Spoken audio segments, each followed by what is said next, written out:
The following are properties, original work, creations, and ideas of Kelebogile Sehoa. The ElementRings brand includes, but is not limited to, the ElementRings Pty Ltd company, the ElementRings script, comic book or manga script, characters, movie script, ElementRings merchandise, and Negu brand. All rights claimed and reserved by Kelebogile Sehoa. Hello and welcome back to ElementRings. We are going to continue from where we left off, but before that, a quick recap. Menlyn Mall was and still is the talk of the town. Botlhale was and still is excited about going there after school. Let us see what happens as the plot unfolds. Before we continue, please check out the previous video so you are all caught up. Now let's continue with the story. Moshidi watched Botlhale's transport disappear into the distance and looked rather disturbed when she saw Botlhale. It was like she was overcome by a deep feeling of regret. What is this feeling that I'm getting? Oh, Botlhale, Moshidi thought to herself. She kept walking and even walked past Zakes, who was greeting her, but Moshidi was lost in her thoughts, so she didn't greet Zakes back. Zakes could see that Moshidi wasn't okay. Zakes followed her, put his hand on her shoulder and said, "Moshidi, are you okay? You look troubled." Moshidi looked into Zakes' eyes and tears ran down her face. "Oh, Mr. Pilafela, sir, I'm sorry. What were you saying?" Zakes reached into his pocket and offered Moshidi a handkerchief and said, "Here, dry your eyes. I greeted you several times but you didn't answer. That's when I grabbed your shoulder and saw the tears running down your face. Are you okay?" Moshidi took the handkerchief, wiped her eyes and said, "Thank you. To be honest, I'm not okay. I have this feeling I can't explain. All I can say is that a dark cloud has recently formed around Botlhale and I fear it'll grow from here on out. Please do everything in your power to protect him at all costs.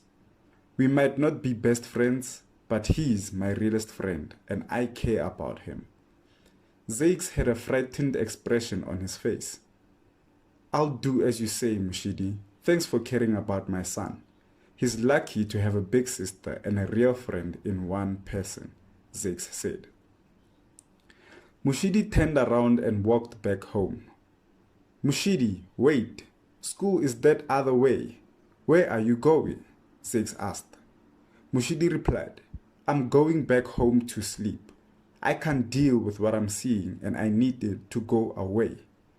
Zakes looked at Moshidi until she got to her house and entered the yard. Could it be that she has the gift? Zakes asked himself. About an hour after picking up the boys, their transport got to the school and dropped them off.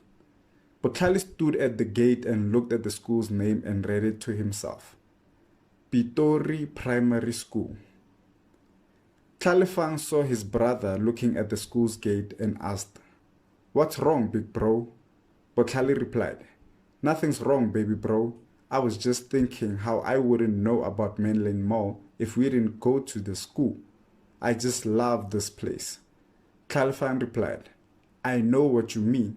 This school is great. A lot of children would learn a lot if they went here." By this time, Otlalifile had entered the school's premises, and when he realized that he had left his brothers behind, he screamed out, "Let's go, you two! Menlyn Mall is waiting for us." Botlhale and Tlhalefang did as their little brother asked and laughed about what he said. Botlhale then thought, Otlalifile is such a kid. Tlhalefang then says, "I hope he knows what he just said doesn't make sense." Botlhale laughs and says, "Give him another 3 years. He'll catch up to you." Botlhale and Tlhalefang made it to Otlalifile. The three brothers walked together until they got to a hallway and parted ways, but not before making a three-way fist bump. Tlhalefang and Otlalifile went to their usual spot, and so too did their big brother. Botlhale walked to his meeting spot with Tisetso and found him there. Tisetso saw Botlhale approaching and said, "Dude, Either you or your transport have to go. I mean, come on. I've been here for at least 20 minutes. Botlhale chuckled and extended his fist. Tisetso did the same thing and they greeted each other by way of fist bumping. You really need to give me a break. Don't forget, wena o chess boy and your father brings you to school. For those who don't understand, wena o chess boy basically means you are privileged and your father brings you to school. Some of us don't afford, Botlhale said. Tisetso got embarrassed and didn't know what to say. Botlhale continued, and technically, I am not late to school. You just happened to arrive way before most of us got here. Tisetso slightly shoved Botlhale and the two of them laughed. You are going to love that place, buddy, I promise, Tisetso said. I hope you are right.